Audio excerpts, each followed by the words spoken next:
এদেশের সকল মানে মানুষ যারা এই শিল্পপতি যারা আছে এইরকম একটা করে সুন্দর ব্যবস্থা করবে। এই যে জান্নাতের বাগান তৈরি হয়ে গেছে এখানে। ছাত্ররা ধরতেছে, ছাত্র ভাইরা ধরতেছে দুর্নীতির টাকা, চুরি করে টাকাগুলো যেগুলো আত্মসাৎ করছিল নিয়ে যাচ্ছিল, ধরা পড়তেছে না এগুলা। মুসলিম প্রধান দেশ বাংলাদেশ, এদেশে অনেক মসজিদ, মাদ্রাসা, ধর্মীয় প্রতিষ্ঠান আছে। সেই ধারাবাহিকতায় রাজশাহীর যে আমান কলেস্ট্রেজ তার নিজ উদ্যোগে এই সুন্দর যে মসজিদটি কারুকার্য করা, যে আমান মসজিদটি দেখানোর জন্য খুবই সুন্দর একটি পরিবেশ। একদম রাজশাহীর যে মেন রোড, এই যে হাইওয়ে রোড, এদিক দিয়ে যে রাজশাহী টু নওগাঁর যে হাইওয়ে রোড, এই রোডের একদম সংলগ্ন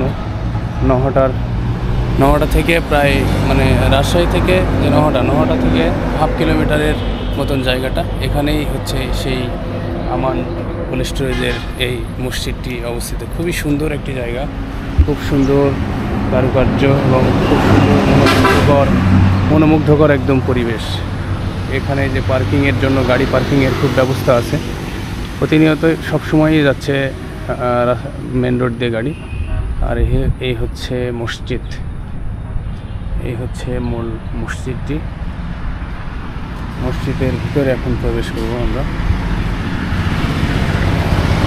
মূল গেট, এখানে সম্ভবত স্যান্ডেল রেখে যেতে হয়। এই হচ্ছে মসজিদ, এই হচ্ছে একটা ঝর্ণার মতন, দুই পাশে ঝর্ণার মতন ব্যবস্থা আছে। এখানে সম্ভবত এই যে লাইটিং করা হয় এই আর কি।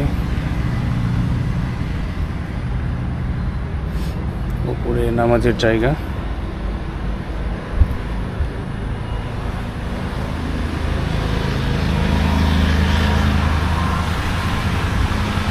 এগুলোতে বসে থাকার জন্য খুব সুন্দর ব্যবস্থা আছে।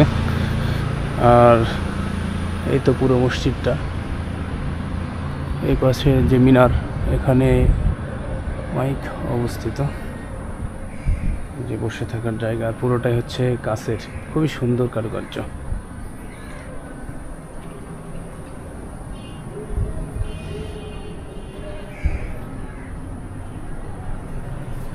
ভিতরে বিভিন্ন বই পুস্তক, গ্রন্থাগার রয়েছে। এই যে কোরআন মাজিদ। মসজিদটির বাইরের পরিবেশ খুবই সুন্দর, এক কথায় অসাধারণ, মাশাআল্লাহ। এই হচ্ছে Rajshahi to Naogaon highway road.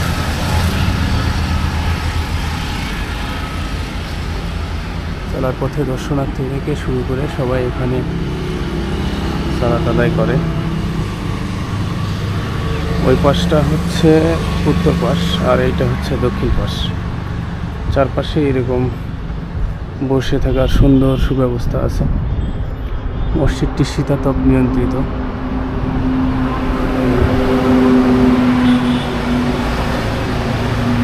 এখন মসজিদের ভিতরে আমরা প্রবেশ করব এবং সিসি ক্যামেরা দ্বারা নিয়ন্ত্রিত মসজিদটি।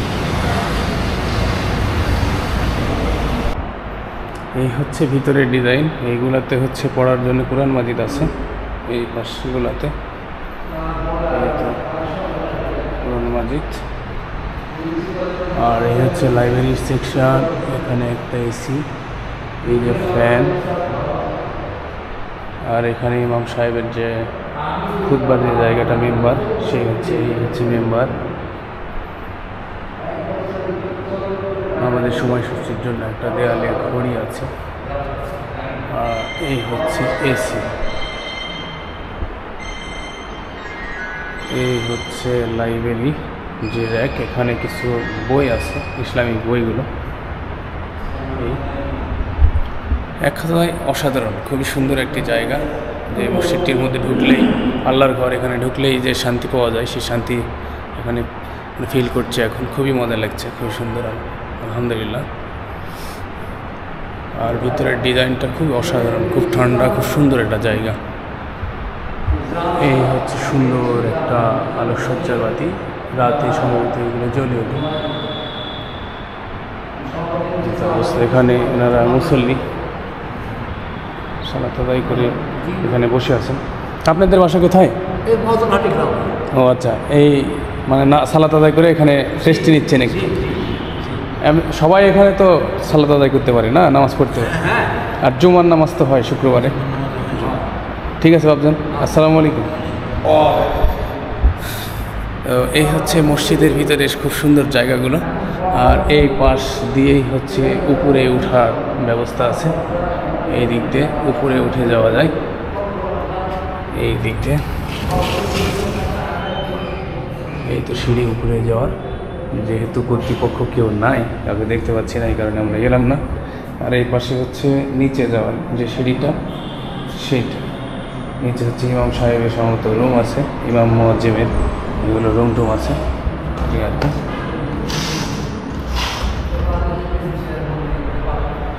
এক কথায় খুবই অসাধারণ একটি মসজিদ এবং খুব সুন্দর। আপনারা এই রাজশাহীতে যাওয়ার পথে নওগাঁ থেকে যে রোড, এই রোডে যাওয়ার পথেই আমার মসজিদে এসে দুরাকাত সালাত আদায় করে অথবা সালাতের সময় আসলে এখানে সালাত আদায় করতে পারবেন। খুবই সুন্দর একটি জায়গা। কি করো তোমরা? আসসালামু আলাইকুম। কি নাম তোমার? হাফিজুর রহমান। তোমার নাম? জুনাইদ ইসলাম। জুনাইদ ইসলাম। তোমাদের বাসা কি এখানে? ও আল্লাহ, সবগুলো স্টুডেন্ট না এখানকার? ওয়ালাইকুম আসসালাম। তোমরা কি খেতে গেছিলে এখন? জি, খাওয়া দাওয়া করে রেস্ট। সবগুলো হাফিজ সাহেব না?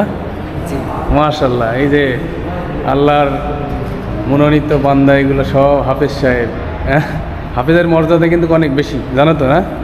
হাফিজেরা কোরআন মাজিদের একটা করে হচ্ছে আয়াত পাঠ করবে, আর একটা করে মানে একটা করে তালায় অবস্থান করবে। মাশাআল্লাহ।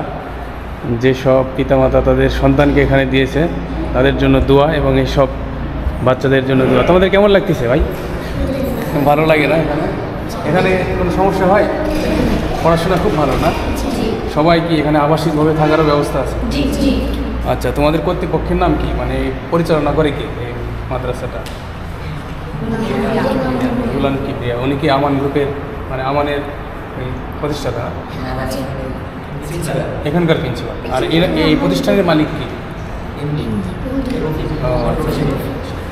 আচ্ছা, উনি কি আমান গ্রুপের? মহৎ একটা উদ্যোগ।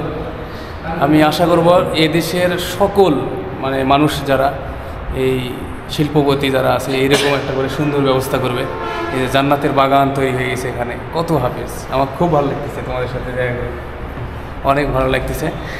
তো এই যে জান্নাতের বাগান তৈরি হয়েছে এই মসজিদের মধ্যে, সে করেছে। অনেকের টাকা আছে, আমরা এখন দেখতে পাচ্ছি, কিন্তু পথে ঘাটে ধরা হচ্ছে না? ছাত্ররা ধরতেছে, ছাত্র ভাইরা ধরতেছে দুর্নীতির টাকা, চুরি করে টাকাগুলো যেগুলো আত্মসাৎ করছিল, নিয়ে যাচ্ছিল, ধরা পড়তেছে না এগুলা? আপনাদের মালিক যে এই যে এত টাকা থাকার পরেও এত সুন্দর একটা ব্যবস্থা করছে, এটা কি ভালো না? ভালো উদ্যোগ না? তো সবাই ওনার জন্য, এই মহৎ ব্যক্তির জন্য দোয়া করবেন, আর আমার জন্য দোয়া রাখেন। হ্যাঁ, আর সবার জন্য দোয়া থাকলো। আর মন দিয়ে সবাই পড়াশোনা করবে, এখানে দুষ্টামি করার কিচ্ছু নাই। হ্যাঁ, হাফেজের মর্যাদা অনেক বেশি, সেই মর্যাদাটা রক্ষা করতে হবে। ঠিক আছে? হ্যাঁ। এই ভাইয়ের নাম কি? মোহাম্মদ আলামিন। ভালো লাগতেছে না? আচ্ছা আচ্ছা, তো ঠিক আছে ভাই, আল্লাহ তোমাদেরকে ভালো থাকুক, রাখুক। আমার জন্য দোয়া রাখো। আবার দেখা হবে কোনো দিন। হ্যাঁ, আমি রাজশাহীতে যাচ্ছিলাম, অনেক দিনই যাই এই পথে, কিন্তু কোনো দিন এখানে আসা হয় না। আজকে চিন্তা করলাম যে এখানে একটু সময় আছে, একটু দেখে যাই কী অবস্থা। আমি দেখতেছিলাম যে কোরআন মাজিদ প্রচুর আছে এখানে, তো চিন্তা করলাম যে হাফেজের সিস্টেম আছে কি না। এর মধ্যেই দেখতেছি যে তোমরা সব চলে এসেছো। আসসালামু আলাইকুম। আপনি এখানে দায়িত্ব আছেন? আচ্ছা আচ্ছা, সব হাফেজদের সঙ্গে একটু কথা বললাম, আমি একটা ভিডিও নিচ্ছিলাম এই ফাঁকে আর কি। ঠিক আছে, ঠিক আছে, আসসালামু আলাইকুম। আসি তাহলে। হ্যাঁ, কত সুন্দর একটা ব্যবস্থা ছিল। এই তাদের সঙ্গে, এই বাচ্চাদের সঙ্গে কাটালাম অনেক কিছুটা সময় হলো, খুব ভালো লাগলো। এই অনুভূতিটা আমি ভাষায় প্রকাশ করতে পারবো না যে কতটা মজার ছিল এই সময়টা। তো আল্লাহ তাআলা এরকম সুন্দর ব্যবস্থা করেছেন, যার মাধ্যমেই হোক আল্লাহ তাকে কবুল করুক। আর এই ধরনের কাজগুলো, ভালো কাজগুলো আমরা সবাই করার চেষ্টা করি, ভালোভাবে সবাই এগিয়ে আসি এই দেশের প্রতি, দেশের মানুষের প্রতি, এবং আমাদের মনোনীত ধর্ম, মহান আল্লাহ রাব্বুল আলামিনের একমাত্র ধর্ম ইসলামের প্রতি সবাই এগিয়ে আসি। আমাদের যে যেখান থেকে পারি, যার যতটুকু সামর্থ্য আছে সেখান থেকে সবাইকে এগিয়ে আসার উদাত্ত আহ্বান জানিয়ে আজকে ভিডিও এখানে শেষ করছি। আসসালামু আলাইকুম রহমতুল্লাহ।